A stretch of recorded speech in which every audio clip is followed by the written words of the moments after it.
Amen. Gloire à Dieu. Amen. Les frères me demandent d'expliquer une expérience que j'ai vécue avec le Seigneur. Certains la connaissent, mais il est bon de se rappeler ces choses. Gloire à Dieu. Il y en a qui disent que Dieu ne parle pas. Dieu ne parle pas, je n'écoute pas la voix de Dieu. Je vais vous expliquer comment que Dieu s'est servi d'une circonstance pour me parler. Je suis responsable de l'église dans Calure avec des copains. Et puis tous les ans, voilà, on tient l'église, on fait le programme comme d'habitude, par les comment ça marche. Et puis un jour, je me pose des questions concernant ma responsabilité dans l'église. Et puis je me dis, Seigneur, tu vois pas que je serai là, je prendrai la place, et que toi tu voudrais pas que je sois là. C'était ma question. Et puis je disais, peut-être que je fatigue le peuple, peut-être que je me fatigue, j'étais dans l'interrogation, quoi. Et puis vous savez, pour être pasteur, pour tenir une église, normalement, bibliquement parlant, il faut avoir le ministère de pasteur. Un évangéliste, il peut pas, vous savez, un évangéliste, on l'apprend à l'école biblique en ce moment, les 5 ministères. L'évangéliste, il a 4 messages, il peut faire tout son ministère. C'est pas un problème.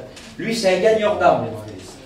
Mais le pasteur, lui, il faut qu'il reste 40 ans dans l'église, mais les 40 ans qu'il reste dans l'église, il faut qu'il nourrisse le troupeau. Et c'était mon souci à moi. Bon.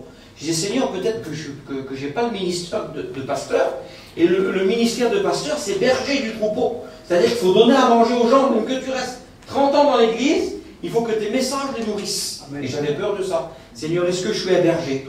Est-ce que je suis un pasteur? Et puis voilà, je vais trouver les anciens de l'église et je leur parle. J'ai dit, voilà les frères, je voudrais me remettre en question par rapport à l'église.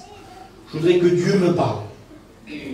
J'ai dit, voilà, si Dieu me demande de quitter mon poste, vous pourrez faire ce que vous voulez, je quitterai mon poste. Je suis à l'écoute de Dieu et pas des hommes. Si Dieu me dit que je fais encore l'affaire, je resterai dans l'église. Et on part en mission, 3 mois d'été devant moi. Tous les jours, je priais Dieu pour avoir une réponse. Seigneur, est-ce que je suis à la hauteur pour diriger l'église ou je ne suis pas à la hauteur pour diriger l'église? Et puis 3 mois d'été, je m'attendais à Dieu tous les jours. Tous les cultes, tous les prophéties, j'attendais, le Seigneur va me parler là, le Seigneur va me parler là. Et 3 mois d'été se passent, pas de réponse.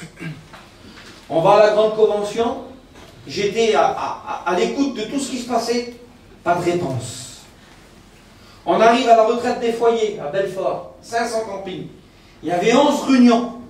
Je dis, Seigneur, il reste 11 réunions, je t'en supplie, parle-moi. Je voudrais rentrer, donner une réponse aux anciens en arrivant. Tous les réunions, ils passent une par une, pas de réponse. Dégoûté de ma vie. Et je priais tous les jours, sincèrement, pour que Dieu me parle. On remballe le chapiteau, et puis on aide un petit peu les frères dans l'organisation. On reste sur la place 5 campings pour ramasser le terrain. C'est un terrain qui est immense. Alors on se met en ligne, comme ça, avec des pinces, et on ramasse les papiers sur la place. On ramasse les papiers sur la place. Et puis il arrive une auto. Il arrive un monsieur dans une petite express comme ça, il dit voilà, il dit monsieur, est-ce que vous avez nettoyé cette partie-là du champ? Ben, je dis oui monsieur, tout ça c'est nettoyé, c'est sûr? Ben, je dis oui.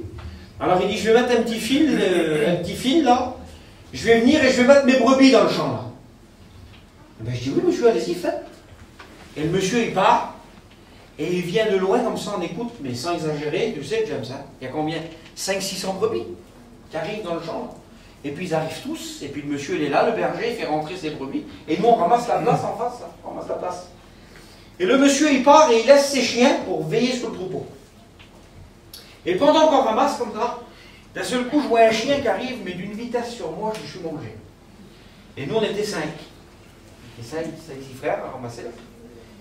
Et d'un seul coup, je vois le chien qui arrive à toute vitesse, mais à quelques mètres de moi, le chien il ralentit.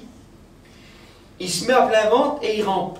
Et quand il rampe, il dépose sur ma chaussure un caillou. Il le pose sur le bout de mon soulier. Je dis, c'est pas bizarre, le chien, on a tous peur. Hein. Je prends la pierre, je la jette, et puis je continue à ramasser. Je continue à ramasser, je continue à ramasser. Et le chien, il refait la même chose 2 ou 3 fois. Mais toujours sur moi. On est plusieurs frères, mais c'est toujours sur moi qui vient. Ben, c'est spécial. Et puis, quelques temps se passent. Le berger arrive avec l'auto, il parle avec nous, comme ça. Je dis, monsieur, ils sont drôlement bien dressés, vos chiens. Mais il dit, oui, monsieur, il dit, c'est des chiens qui sont dressés en Pologne. C'est des chiens exceptionnels. Je dis, par contre, il y en a un qui fait quelque chose de particulier. Ah bon, il dit? Normalement, il surveille juste. Ben, je dis, non, monsieur, je dis, ça fait 3 ou 4 fois, je dis, qu'il vient en ma direction, il ralentit, il rentre, et il pose sur le bout de ma chaussure, mais avec une précision, je ne peux pas vous expliquer. Il pose un caillou. Puis le monsieur me regarde. Il dit, mais monsieur, vous êtes berger? Quelle affaire? Je dis, non, monsieur. Seigneur. Il dit, vous vous êtes jamais occupé d'un troupeau? Je dis, non, monsieur. Il dit, c'est de cette façon-là qu'il est dressé pour reconnaître les attributs d'un berger. Dieu venait de me donner ma réponse. Amen. À travers un chien. J'ai couru dans les anciens, j'ai dit, je reste dans l'église. Amen. Est-ce que vous comprenez? Dieu parle. Demandez à Dieu de faire des expériences. Dieu parle. Que Dieu vous bénisse.